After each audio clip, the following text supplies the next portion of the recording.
တွေပူဖုံထူထူမှာပေါ့နော်အသားရည်ကိုကြီးကြီးကင်းကင်းလေးနဲ့ပေါ့နော်ကြီးကြီးတက်တောက်လေးလှကျင်တဲ့လူတွေရှိလားပေါ့နော်ဒါဆိုရင်တော့ဘာလုပ်ရမလဲဆိုတဲ့အကြောင်းလေးကိုဆက်ပြီးတော့ပြောပြပေးမယ်နော်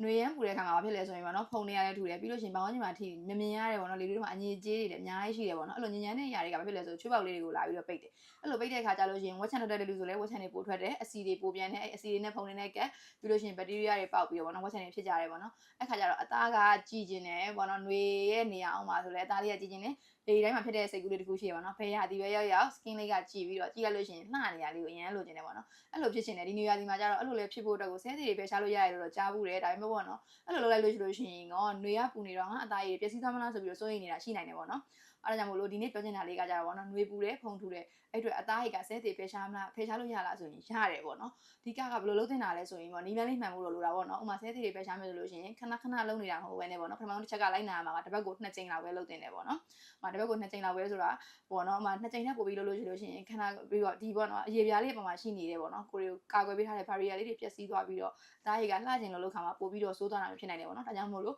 ပထမဆုံးလိုက်နာမယ်တစ်ချက်ကဆဲသေးတွေဖိရှားမယ်ဆိုလို့ရှိရင်တစ်ပတ်ကို2ကြိမ်ပေါ့နော်အဲ့လိုပဲလုပ်ပေးဖို့လိုတယ်ပြီးလို့ရှိရင်ဘာလို့လုပ်တင်လဲဆိုလို့ရှိရင်ညပိုင်းမှာပဲလုပ်တင်တယ်ပေါ့နော်ဥမာနေကင်းပိုင်းတွေလုပ်မယ်ဆိုလို့ရှိရင်ကိုရီးယားနေအောင်တွေကိုသွားနေရတာမျိုးတွေဖြစ်နိုင်တယ်ပေါ့နော်အဲ့လိုအခါမျိုးမှာဆိုလို့ရှိရင်ပေါ့နော်အသားရည်ကမလိုအပ်ဘဲနဲ့ပျက်စီးသွားနိုင်တယ်ဒါကြောင့်မို့လို့ဆဲသေးတွေဖိရှားမယ်ဆိုရင်လိုက်နာမယ်ဒုတိယချက်ကညဘက်ဒီမှာပဲလုပ်ဖို့လိုတယ်ပေါ့နော်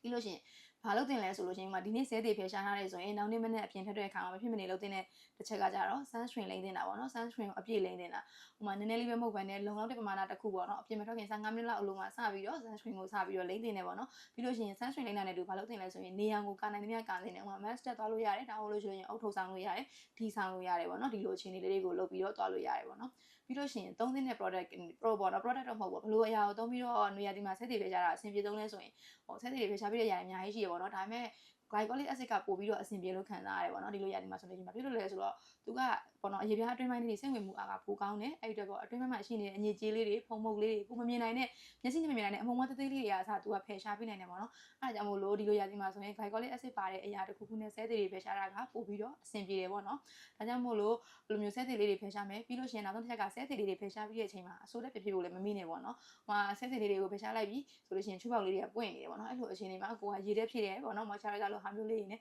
ဆဲသေးလေးတွေကိုအဆိုးတက်ဖြစ်ပြီးတော့ပေါ့နော်ဆဲသေးလေးတွေဖယ်ပေးချင်မှာအသားရည်လေးကိုအဆိုးတက်ဖြစ်လိုက်မယ်အဲ့လိုဆိုလို့ရှိရင်အသားရည်လေးကຫນွေပဲရောက်မိုးပဲရောက်ဆောင်းပဲရောက်ကြည်တောက်ပြီးတော့လှနေမှာပေါ့နော်ဒါကြောင့်မို့လို့ຫນွေမို့လို့ဆဲသေးမဖယ်ရှားရဘူးလို့မဟုတ်ဘူးဆဲသေးတွေဖယ်ရှားလို့ရတယ်ဆဲသေးဖယ်ရှားတာကိုနီးစနစ်မှန်မှန်လေးလုပ်မယ်ဆိုလို့ရှိရင်ຫນွေရာသီမှာလည်းအသားလေးကကြည်တောက်ပြီးတော့လှနေမှာပေါ့နော်ဒါကြောင့်မို့လို့မိုင်ကန်တဲ့နီလန်းလေးနဲ့ခုလိုຫນွေရာသီမှာဆဲသေးလေးတွေဖယ်ရှားလို့ရပါတယ်ဆိုတာလေးကိုဒီနေရာကနေပြီးတော့မျှဝေချင်ပါတယ်နော်